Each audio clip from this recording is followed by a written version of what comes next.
Bien, vamos a continuar con esta segunda parte del capítulo de triángulos, esta vez con la resolución de dos aplicaciones prácticas. Entonces lo que vamos a hacer es irnos directamente al primer ejercicio de la práctica.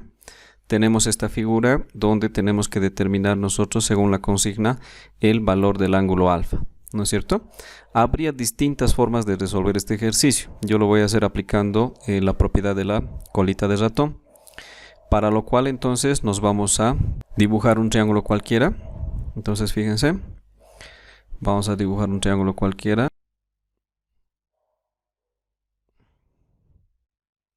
Vamos a extender uno de los lados. Entonces, ¿qué me dice esta propiedad? Esta propiedad me dice lo siguiente. Si yo conozco, por ejemplo, dos ángulos internos, que puede ser este de acá, le puedo llamar alfa, y puede ser este de acá, que le puedo llamar el ángulo teta. La propiedad me dice entonces que la suma de estos dos internos tiene que ser igual al externo no adyacente. Entonces el ángulo no adyacente y externo vendría a ser este. Si nosotros le llamamos x ese ángulo, entonces según la propiedad de la colita de ratón, x tiene que ser igual a alfa más el ángulo teta. Vamos a aplicar esta propiedad entonces en la figura, pero ¿dónde? Fíjense lo siguiente. Yo voy a aplicar esta propiedad inicialmente en el triángulo que estoy señalando. Lo voy a pintar. Ahí está, de color rojo. Entonces, si aplico yo la propiedad en este triángulo, yo voy a tener que la suma de alfa más alfa va a aparecer en esta parte. Por lo tanto, este ángulo de acá tendría que ser 2 veces alfa. ¿Correcto? Pero fíjense este otro triángulo de acá, el triángulo ABC. Yo también en este triángulo podría aplicar la misma propiedad, ¿no? Entonces vamos a pintar este triángulo de color azul para que se puedan dar cuenta. Entonces, si aplicamos la misma propiedad, yo tendría que 2 alfa más alfa, lo cual sería 3 veces alfa. Eso tiene que ser igual, en este caso, a 60 grados, ¿no? Entonces se me ha formado una ecuación muy simple, de donde yo puedo hallar el valor de alfa. 60 entre 3, esto me va a salir 20 grados, ¿no? Con lo cual habría concluido este ejercicio. Vámonos al tercer ejercicio de la práctica. Tenemos esta figura y lo que tenemos que determinar es el valor del ángulo alfa. ¿Cómo vamos a proceder? Fíjense que tenemos un triángulo pequeño en esta parte.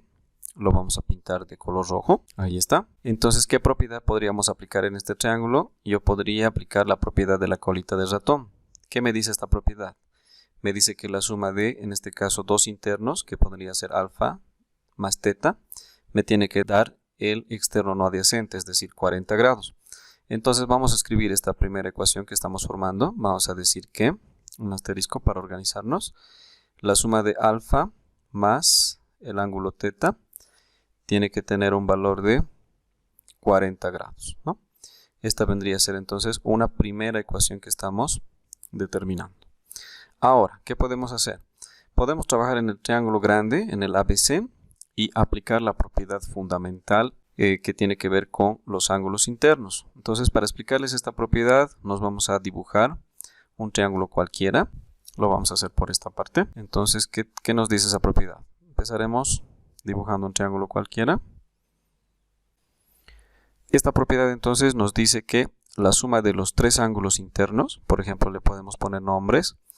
Por ejemplo, yo le puedo llamar X a este ángulo, le puedo llamar Y a este ángulo, le puedo llamar Z a este ángulo, ¿no? La propiedad me dice que la suma de los tres internos, es decir, X más Y, más el valor de Z, tiene que tener un valor de 180 grados.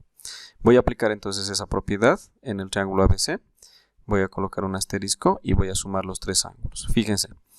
Este ángulo está formado por alfa más teta, ¿no? Este ángulo está formado por teta más 2 alfa y el ángulo del vértice B sería de 70 grados. Si sumamos los tres, entonces aplicando términos semejantes tendríamos teta más teta, esto me va a dar 2 veces teta.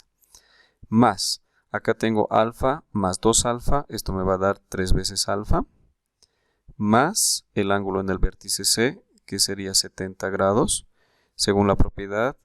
Estos internos tienen que sumar 180 grados. Entonces, estamos formando una segunda ecuación. Estamos formando un sistema de ecuaciones, si se dan cuenta. Acá tengo la suma de alfa más teta, que es 40, entonces voy a tratar de buscar esa expresión en la segunda ecuación. Este 3 alfa nosotros lo podemos desdoblar de la siguiente manera, fíjense. Tengo 2 veces teta más 3 alfa, yo lo puedo desdoblar en 2 veces alfa más alfa igual. Este 70 lo podemos pasar a restar al segundo miembro, entonces nos va a quedar 110 grados, ¿de acuerdo? Ahora, en esta parte de acá, fíjense que yo puedo sacar el factor común. Entonces, sería 2 y nos va a quedar la suma de teta más alfa. Eso está sumado más alfa y tiene que ser igual a 110 grados. Ahora, yo les pregunto, ¿cuánto vale la suma de teta más alfa? Nosotros ya hemos determinado esto. En la primera ecuación, fíjense que alfa más teta es igual a 40 grados, ¿no es cierto? Entonces directamente vamos a reemplazar por 40 grados este valor, multiplicado por 2, nos va a dar 80 grados. Entonces, yo voy a tener que 80 grados más el valor de alfa tiene que ser igual a 110 grados. ¿De dónde podemos determinar nosotros el valor del ángulo alfa? El 80 lo mandamos a restar y nos va a quedar alfa 30 grados, con lo cual hemos terminado también este ejercicio. Bien, muchas gracias por la atención. Hasta otra oportunidad.